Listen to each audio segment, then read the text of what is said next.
Former Congressman Mike Defensor seeks protection for the whistleblower in the flood control scandal.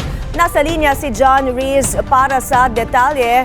Hi John, ano pa ang sinabi ni Defensor?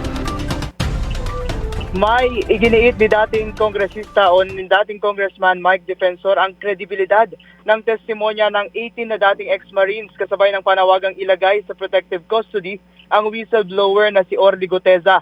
Ito ay matapos umanong kilalanin ng ombudsman ang mga naging pahayag ni Guteza sa pagharap nito sa Senate Blue Ribbon Committee noong nakaraang taon.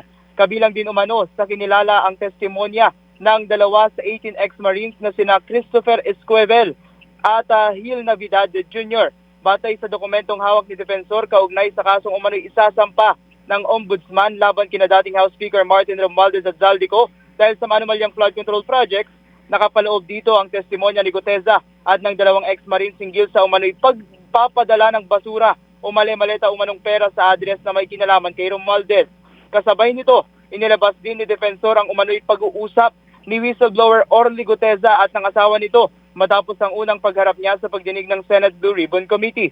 Batay sa recorded phone call, tila may nag-uudyok umano kay Guteza na baligtarin ang kanyang mga pahayag at idawit si Senador Rodante Marcoleta at Defensor. Paliwanag ni Defensor, ngayon lamang niya inilabas ang naturang recording upang maprotektahan si Guteza sa kasagsagan ng matinding investigasyon sa maanumalyang flood control project. Mike? Maraming salamat John Rees Calata, nag-uulat.